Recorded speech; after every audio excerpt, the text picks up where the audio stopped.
शाही ईदगाह मस्जिद मामले में इलाहाबाद हाई कोर्ट के आदेश पर रोक लगाने से सुप्रीम कोर्ट का इनकार। 18 तारीख को तय होगी एएसआई सर्वे की प्रक्रिया और रूपरेखा।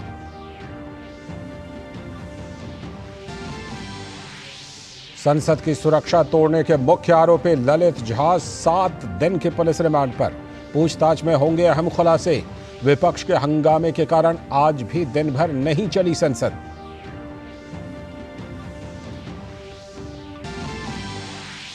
राजस्थान में आज से नई सरकार। पीएम मोदी की मौजूदगी में अपने जन्मदिन पर भजन लाल शर्मा ने संभाली सूबे की कमान। दिया कुमारी और डॉक्टर प्रेमचंद बैरवा ने भी ग्रहण किया पदभार।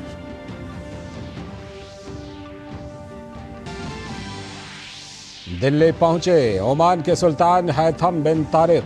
3 दिन की भारत यात्रा पर पीएम मोदी समेत तमाम वरिष्ठ नेताओं के साथ करेंगे बैठक। द्विपक्षीय संबंधों को मिलेगी मजबूती। और आज भारतीय शेयर बाजार ने तोड़े सभी रिकॉर्ड। 71,400 से अधिक के स्तर पर सेंसेक्स और 21,400 के पार बंद हुआ निफ्टी।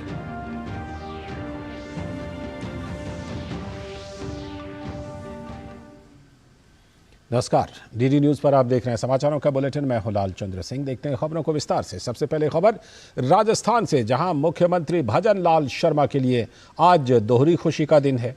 आज उनका जन्मदिन है और इस बेहद खास मौके पर उन्होंने सूबे की कमान अपने हाथ में ले ली। राज्यपाल ने उन्हें मुख्यमंत्री पद की शपथ दिलाई। प्रधानमंत्री नरेंद्र मोदी की मौजूदगी में जयपुर के ऐतिहासिक अल्बर्ट हॉल में दोनों उप मुख्यमंत्रियों दिया कुमारी और प्रेमचंद बैरवा ने भी शपथ ली। बीजेपी ने राजस्थान चुनाव में 199 में से 115 सीटों पर जीत दर्ज की है।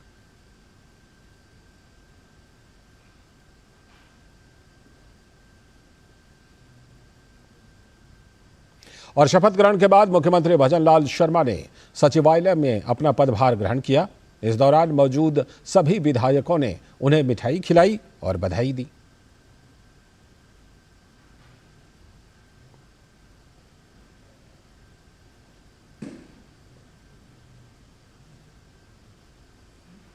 और उप मुख्यमंत्री प्रेमचंद बैरवा ने भी सचिवालय पहुंचकर अपना पदभार संभाला। उन्होंने कहा कि केंद्र सरकार की योजनाओं को अंतिम छोर के व्यक्ति तक पहुंचाना उनकी प्राथमिकता होगी।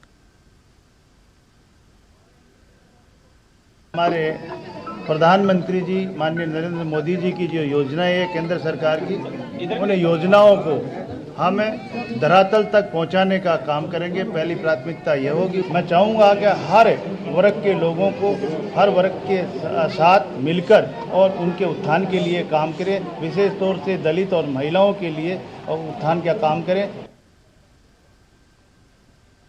साथ ही उप मुख्यमंत्री दिया कुमारी ने भी पदभार ग्रहण करने के बाद कहा कि राजस्थान में अब विकास का काम तेजी से होंगे।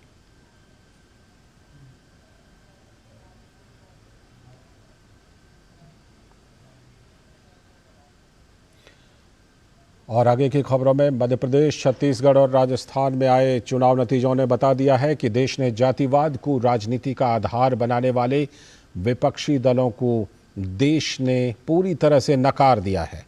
हालांकि कांग्रेस के रणनीतिकारों ने विधानसभा चुनाव को जातिवाद और उत्तर बनाम दक्षिण की बहस पर समेटने की पूरी कोशिश की थी। कांग्रेस ने तेलंगाना चुनाव में उत्तर बनाम दक्षिण तो उत्तर भारत में जातिवाद का जहर घोलने की कोशिश की थी। कांग्रेस ने जाति गणना जनगणना का तुर्रा भी छोड़ा, जिसे जनता ने पूरी तरह से खारिज कर दिया। जबकि प्रधानमंत्री ने स्पष्ट रूप से कहा कि यदि कोई जाति है जिस पर ध्यान देने की आवश्यकता है तो वह है गरीबी। कांग्रेस की जातिवाद की चाल किस तरह से धाराशायी हुई, उसका बड़ा उदाहरण छत्तीसगढ़ है, जहां एससी बेल्ट बस्तर में कांग्रेस को हार का सामना करना पड़ा। इन चुनावों में कांग्रेस ने एक और रणनीति पर काम किया और वो थी सनातन धर्म का अपमान करना। कांग्रेस के सहयोगी दल की ओर से बयान आया और कांग्रेस ने इस पर मौन सहमति दी। इसका खामियाजा भी कांग्रेस को भुगतना पड़ा। वहीं दक्षिण भारत में उत्तर बनाम दक्षिण के एजेंडे पर चल रही कांग्रेस की हकीकत ये है कि दक्षिण भारत में भाजपा के पास कांग्रेस की तुलना में अधिक सांसद हैं। पुदुचेरी में भी भाजपा सरकार में शामिल है।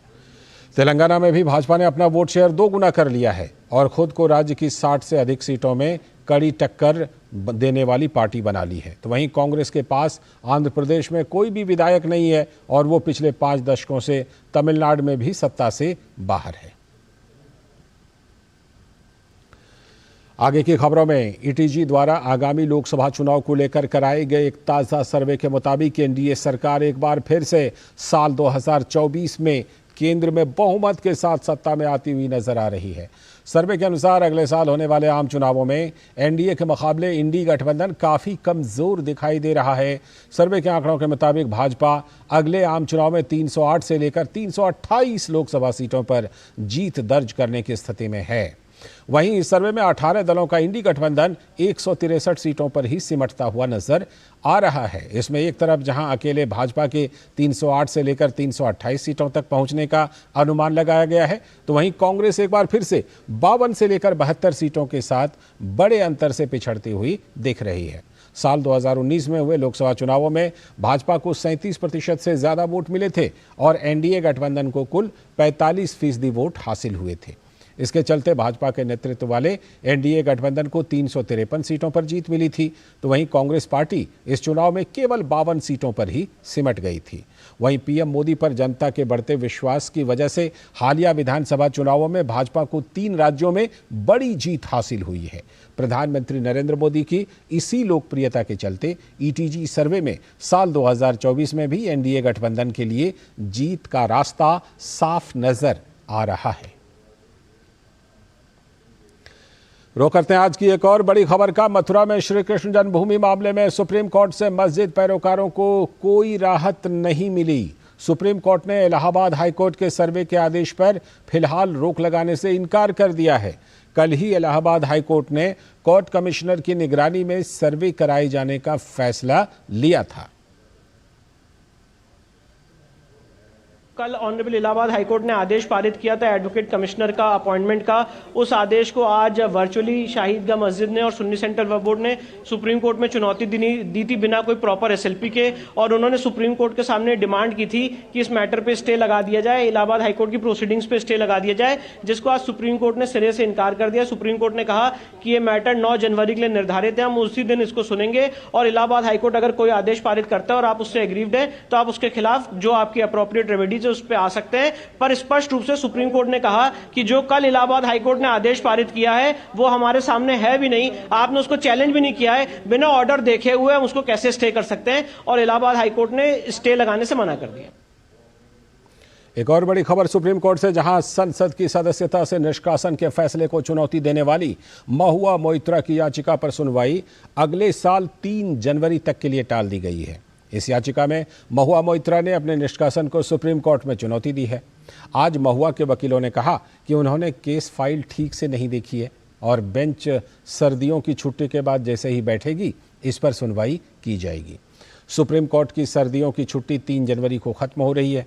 एथिक्स कमेटी की रिपोर्ट के बाद लोकसभा में उनके निष्कासन से संबंधित प्रस्ताव को पारित कर दिया गया था।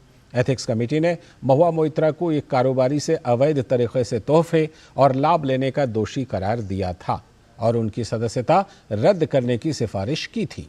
जस्टिस संजीव खन्ना और जस्टिस SVN भट्टी की बेंच में ये सुनवाई टल गई है। और सुप्रीम कोर्ट ने महाराष्ट्र विधानसभा के अध्यक्ष राहुल नार्वेकर को मुख्यमंत्री एकनाथ शिंदे गुट के शिवसेना विधायकों की अयोग्यता संबंधी मामले में फैसला लेने के लिए थोड़ा और समय दे दिया है। पहले 31 दिसंबर तक का समय दिया गया था, जिसे अब बढ़ाकर 10 जनवरी कर दिया गया है। स्पीकर की ओर से इस समय सीमा को बढ़ाने की मांग की गई थी। दरअसल सुप्रीम कोर्ट ने 17 अक्टूबर को नार्वेकर को पार्टी में विभाजन के बाद एक दूसरे के विधायकों को अयोग्य ठहराने की मांग करने वाली शिवसेना के प्रतिद्वंदी गुटों द्वारा दायर याचिकाओं पर निर्णय लेने के लिए समय सीमा देने का मौका दिया था। आगे देखेंगे आज की कुछ और बड़ी खबरें। फिलहाल वक्त है एक छोटे से ब्रेक का। साल, बरस और सदी नहीं, एक युग गुजर जाएगा। उम्र न पूछो वंडर की, जब फर्क नजर आएगा। वंडर सीमेंट, फर्क नजर आएगा। गोल्डी छोले मसाले, जहाँ जाए रिश्ते बनाए, जहाँ जाए रिश्ते बनाए, गोल्डी मसाले। लाइफ में फाइनेंशियल आजादी के लिए एनपीएस जरूरी है। रिटायरमेंट में फाइनेंशियल आजादी रहे जारी, एनपीएस से आज ही करें तैयारी। एनपीएस जरूरी है। तुम्हें पता है इन्वेस्टर्स के लिए कि इन्वेस्टर प्रोटेक्शन फंड होता है IPF, लेकिन अगर तुम्हारा ट्रेड एक्सचेंज पर एग्जीक्यूट नहीं हुआ या फिर कोई गारंटीड रिटर्न्स वाली स्कीम है तो ये IPF आपकी मदद नहीं कर सकता है। और अगर आपका ब्रोकर ही डिफॉल्टर बन जाए तो फिर IPF आपको कॉम्पेंसेशन दिला सकता है। कहाँ से सीखा? NSE की साइट पर। सोचकर समझकर इन्वेस्ट कर। समय पर एडवांस टैक्स भरना है जरूरी, क्योंकि इससे होती है विकसित भारत के निर्माण की जरूरत पूरी। विकसित देश का लक्ष्य हासिल करने के लिए हर भारतीय का योगदान अत्यंत महत्वपूर्ण है। आपका एडवांस टैक्स देश के बुनियादी ढांचे को मजबूत बनाने, शिक्षा, सामाजिक योजनाएं व देश की सुरक्षा और स्पेस कार्यक्रम जैसे महत्वपूर्ण कार्यों को अंजाम देने में काम आता है। तो फिर अपनी एडवांस टैक्स की जिम्मेदारी समय पर पूरी करें। याद रखिए, वित्तीय वर्ष 2023-24 के लिए 75% टोटल पेएबल एडवांस टैक्स का भुगतान 15 दिसंबर 2023 तक किया जाना चाहिए। कंपनीज, कॉर्पोरेट्स या फिर सैलरीड एम्प्लॉइज जिनकी TDS या TCS कटने के बाद भी कर देयता 10,000 रुपए या उससे अधिक है, तो फिर एडवांस टैक्स देना आवश्यक है। प्रत्येक आयकर दाता एक राष्ट्र निर्माता। साल, बरस और सदी नहीं, एक युग गुजर जाएगा। उम्र न पूछो वंडर की, जब फर्क नजर आएगा। वंडर सीमेंट, फर्क नजर आएगा। स्वागत है। ब्रेक के बाद डीडी न्यूज पर आप देख रहे हैं समाचारों का बुलेटिन। आज की एक और बड़ी खबर, संसद की सुरक्षा के मामले में 5वें आरोपी ललित झा को दिल्ली पुलिस के स्पेशल सेल ने पटियाला हाउस कोर्ट लेकर वो पहुंची। मामले में आरोपी ललित झा को आज कोर्ट में पेश किया गया। कोर्ट ने आरोपी ललित झा को 7 दिनों के पुलिस रिमांड में भेज दिया है। दिल्ली पुलिस ने 15 दिनों की रिमांड मांगी थी। और संसद की सुरक्षा में बुधवार को हुई चूक के बाद विपक्षी दलों के सांसदों के हंगामे के कारण संसद के दोनों सदनों की कार्यवाही सोमवार सुबह 11 बजे तक के लिए स्थगित कर दी गई। लोकसभा में विपक्षी दलों के सांसद इस मसले पर गृह मंत्री अमित शाह के बयान की मांग कर रहे थे। आज सुबह 11 बजे लोकसभा की कार्यवाही जैसे ही शुरू हुई, वैसे ही विपक्षी सांसद हंगामा करने लगे। ऐसे में कार्यवाही शुरू होने के 1 मिनट के भीतर ही सदन की कार्यवाही स्थगित करने का ऐलान कर दिया गया। राज्यसभा में भी सांसदों के हंगामे के कारण सभापति ने तुरंत सदन की कार्यवाही स्थगित कर दी। इससे पहले विपक्ष द्वारा नियम 267 के तहत कार्य स्थगन प्रस्ताव के तहत संसद की सुरक्षा में चूक मसले पर चर्चा के लिए 23 नोटिस दिए गए थे, जिस पर सभापति ने अपना पक्ष रखते हुए कहा कि इस मसले पर जांच चल रही है और सदन में सभापति के द्वारा इस पर स्थिति को स्पष्ट कर दिया गया है। सदन स्थगित होने के बाद विपक्षी दलों के सांसदों ने संसद परिसर में स्थित गांधी प्रतिमा के पास सांसदों के निलंबन का भी विरोध किया। और सत्र शुरू होने से पहले राज्यसभा में विपक्ष के नेता मल्लिकार्जुन खड़गे के कार्यालय में आज विपक्षी नेताओं की बैठक हुई। इस बैठक में 13 दिसंबर को संसद की कार्यवाही में कुछ लोगों द्वारा बाधा डालने से जुड़े मुद्दे पर चर्चा हुई। वहीं सरकार की ओर से कहा गया कि ये संवेदनशील मामला है, विपक्ष को इसे समझना चाहिए। मामला कोर्ट में है और उच्च स्तरीय जांच भी चल रही है।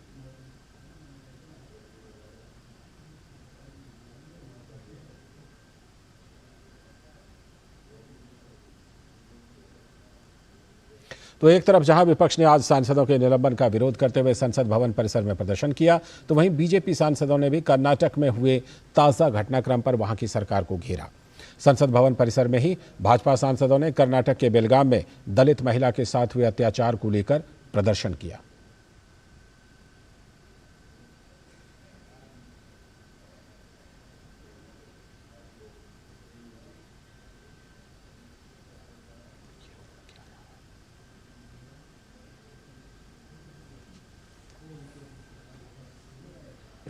इस मामले पर संसदीय कार्य मंत्री प्रहलाद जोशी ने अपनी प्रतिक्रिया दी। बेलगाम डिस्ट्रिक्ट के एक गांव में एक औरत को नंगा कर को मारपीट करके जुलूस निकाला है और इतना क्रूयल था वो, तो क्रूर रूप से किया है और स्वयं कर्नाटक हाईकोर्ट कॉग्निजेंस लिया है कर्नाटक गवर्नमेंट का जो आज की स्थिति है, पूरा लॉलेसनेस स्थिति है, इसके कारण एक है कर्नाटक गवर्नमेंट में बहुत डिफरेंस ऑफ ओपिनियन है। जैसे राजस्थान में बहुत बड़े मात्रा में अत्याचार हो रहा था, दुष्कर्म हो रहा था, ये सब कर्नाटक में शुरू हो गया है, क्योंकि जहाँ जहाँ कांग्रेस है तो ये स्थिति शुरू होता है, क्योंकि इनका एक अनहोली अलायंस है क्रिमिनल्स के साथ कांग्रेस पार्टी का। कांग्रेस का सरकार है, कानून सुव्यवस्था सब बिगड़ गए हैं। मंत्री के उप मुख्यमंत्री, मंत्री, मुख्यमंत्री उसका सामने में मिला जुला नहीं है, तालमेल नहीं है। एक महिला को अत्याचार कर रहे, परेड कर रहे, उसका कपड़ा उतार रहे, नेकेड कर रहे। कर्नाटक हाईकोर्ट ने खुद केस ढाला। पूछना चाहती हूँ सिद्धरामैया को, आप क्यों मौन है? Why you are silent? उधर महाराष्ट्र के बीड जिले में आदिवासी महिला को निर्वस्त्र करने के मामले की घोर निंदा करते हुए भारतीय जनता पार्टी के राष्ट्रीय अध्यक्ष जगत प्रकाश नड्डा ने 5 सदस्यीय समिति का गठन कर दिया है। समिति घटनास्थल का दौरा कर फैक्ट फाइंडिंग का काम करेगी और शीघ्र तौर पर अपनी रिपोर्ट भाजपा अध्यक्ष को सौंपेगी। समिति में भाजपा सांसद अपराजिता सारंगी, सुनीता दुग्गल, लॉकेट चैटर्जी, रंजीता कोहली के साथ ही भाजपा की राष्ट्रीय सचिव आशा लाकड़ा के नाम भी शामिल हैं। मामले में भाजपा अध्यक्ष ने कांग्रेस सरकार की कार्यशैली को कांग्रेस शासित राज्यों में महिलाओं के खिलाफ बढ़ते अपराधों का बड़ा कारण बताया। आज केंद्रीय विद्यालय समूह की हीरक जयंती के मौके पर प्रधानमंत्री नरेंद्र मोदी ने सोशल मीडिया प्लेटफॉर्म एक्स पर लिखा, केंद्रीय विद्यालय परिवार के सभी छात्रों, कर्मचारियों, सहायक कर्मचारियों और पूर्व छात्रों को उनकी हीरक जयंती पर बधाई। यह इस प्रतिष्ठित शैक्षिक समुदाय की उल्लेखनीय उपलब्धियों का जश्न मनाने और प्रशंसा करने का अवसर है। पिछले कुछ वर्षों में केंद्रीय विद्यालयों ने कई छात्रों को गुणवत्तापूर्ण शिक्षा प्रदान करके हमारे देश के भविष्य को आकार देने में महत्वपूर्ण भूमिका निभाई है। शैक्षणिक उत्कृष्टता और छात्रों के समग्र विकास में उनका योगदान वास्तव में सराहनीय है। तो केंद्रीय विद्यालय संगठन आज अपना हीरक जयंती समारोह मना रहा है। शिक्षा के लिए समर्पित केंद्रीय विद्यालय संगठन की स्थापना 15 दिसंबर 1963 को हुई थी। संगठन की हीरक जयंती के मौके पर आज नई दिल्ली में एक कार्यक्रम का आयोजन किया गया, जिसमें केंद्रीय शिक्षा मंत्री धर्मेंद्र प्रधान भी शामिल हुए। कार्यक्रम को संबोधित करते हुए शिक्षा मंत्री ने कहा कि केंद्रीय विद्यालय संगठन की पिछले 60 साल की प्रगति काफ़ी संतोषजनक रही है। उन्होंने उम्मीद जताई कि अगले शैक्षणिक वर्ष तक राष्ट्रीय शिक्षा नीति के प्रावधानों को सभी 1200 केंद्रीय विद्यालयों में लागू कर दिया जाएगा। वक्त है एक और छोटे से ब्रेक का। लौटेंगे तो देखेंगे आज की कुछ और बड़ी खबरें। लाइफ में फाइनेंशियल आजादी के लिए एनपीएस जरूरी है। रिटायरमेंट में फाइनेंशियल आजादी रहे जारी, एनपीएस से आज ही करें तैयारी। एनपीएस जरूरी है। तुमने नौकरी छोड़ दी, अब आगे क्या प्लान है? Full time mutual fund distribution. बेटा, इतने में घर कैसे चलेगा? पापा, मेरे पास 150 क्लाइंट्स ऑलरेडी हैं और नए क्लाइंट्स मिलते रहते हैं। अब नौकरी छोड़कर full time mutual fund distributor ही बनूंगा। आप भी मेरी तरह म्यूचुअल फंड डिस्ट्रीब्यूटर बन सकते हैं। जानिए कैसे? mfdkareshuru.com पर। तो करें शुरू। अब क्या देख रहे हो पापा? तुम कहते हो ना कि स्टॉक मार्केट में बहुत सोच समझ कर इन्वेस्ट करना चाहिए, बस थोड़ा सा ज्ञान ले रहा हूँ। किससे? हर एक स्टॉक्स एक्सपर्ट है, मस्त एजुकेशनल वीडियोस बनाता है और अच्छी इन्वेस्टमेंट की टिप्स भी देता है। पापा, इन वीडियोस पे ना जाएं, अपना रिसर्च खुद करें या सेबी रजिस्टर्ड इन्वेस्टमेंट एडवाइजर से संपर्क करें। एजुकेशन के नाम पर कुछ इन्फ्लुएंसर्स अक्सर इन्वेस्टर को मिसगाइड करते हैं, नुकसान आपका होगा। सोच कर समझ कर इन्वेस्ट कर। साल, बरस और सदी नहीं, एक युग गुजर जाएगा। उम्र न पूछो वंडर की, जब फर्क नजर आएगा। वंडर सीमेंट, फर्क नजर आएगा। स्वागत है ब्रेक के बाद। आगे की खबरों में 16 दिसंबर को मनाए जाने वाले विजय दिवस के अवसर पर दिल्ली में आर्मी हाउस में स्वागत समारोह का आज आयोजन किया गया। समारोह में राष्ट्रपति द्रौपदी मुर्मू, उपराष्ट्रपति जगदीप धनखड़, रक्षा मंत्री राजनाथ सिंह, सेना प्रमुख लेफ्टिनेंट जनरल मनोज पांडे समेत अन्य अधिकारी शामिल हुए।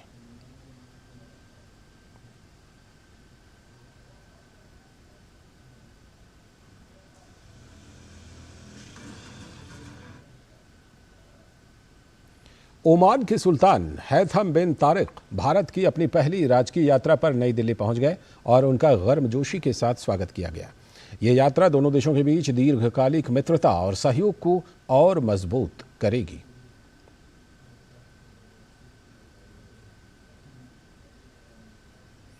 केंद्रीय युवा एवं खेल मंत्री अनुराग सिंह ठाकुर ने दिल्ली में एशियाई खेलों में भाग लेने वाले डीपीएस के छात्रों को सम्मानित किया। वहीं इस दौरान उन्होंने एशियाई खेलों में शानदार प्रदर्शन के लिए छात्रों को बधाई दी।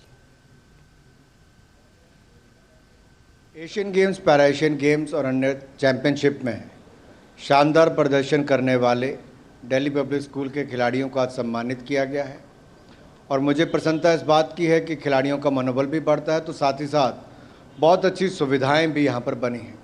230 से ज़्यादा स्कूलों में लाखों विद्यार्थी जहाँ पढ़ते हों, वहाँ अगर खेलों की सुविधा अच्छी होगी तो हमारे पास बहुत सारे चैंपियन एथलीट्स भविष्य के लिए मिल पाएंगे।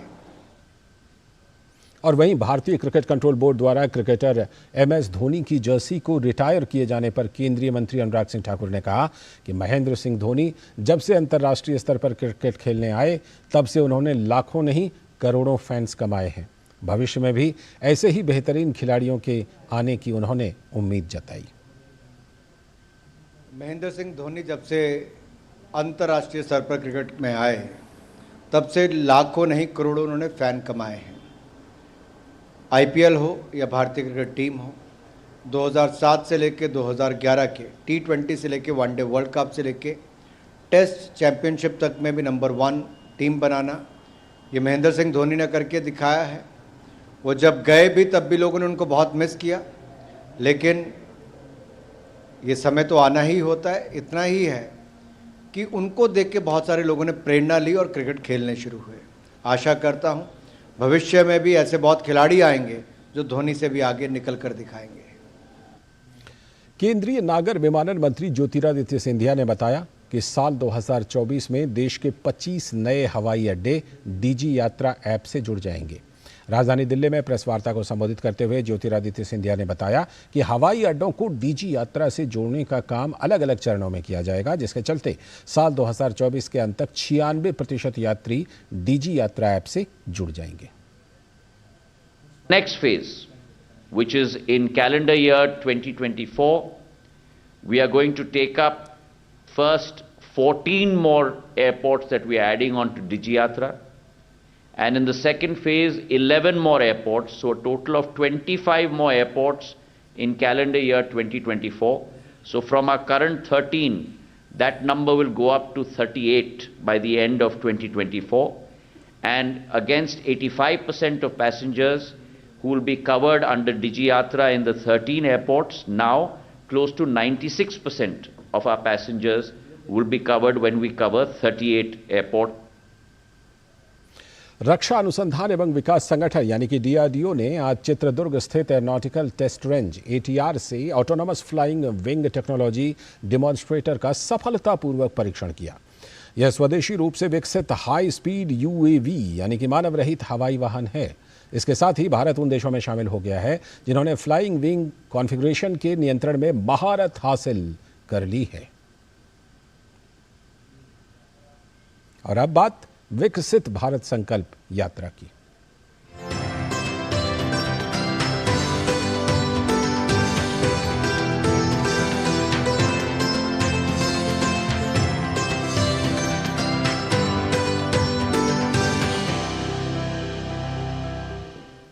विकसित भारत संकल्प यात्रा जम्मू कश्मीर के उधमपुर जिले में पहुंची।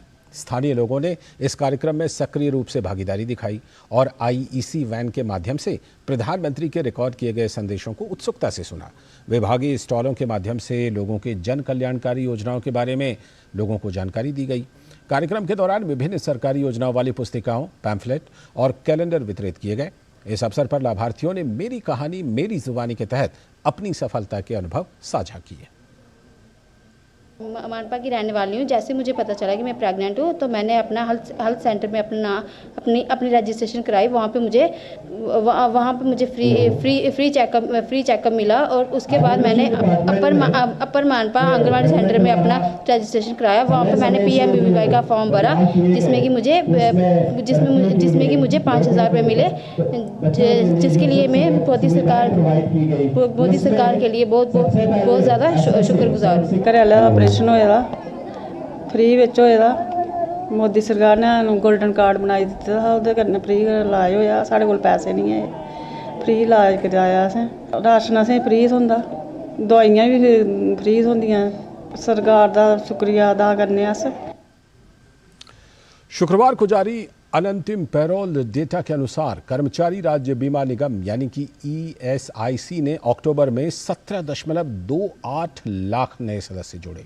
श्रम मंत्रालय ने पेरोल डेटा जारी करते हुए एक बयान में कहा कि लगभग 23,468 नए प्रतिष्ठानों को पंजीकृत किया गया है और अधिक कवरेज सुनिश्चित करते हुए अक्टूबर 2023 में ESIC के सोशल सिक्योरिटी अम्ब्रेला के तहत लाया गया है।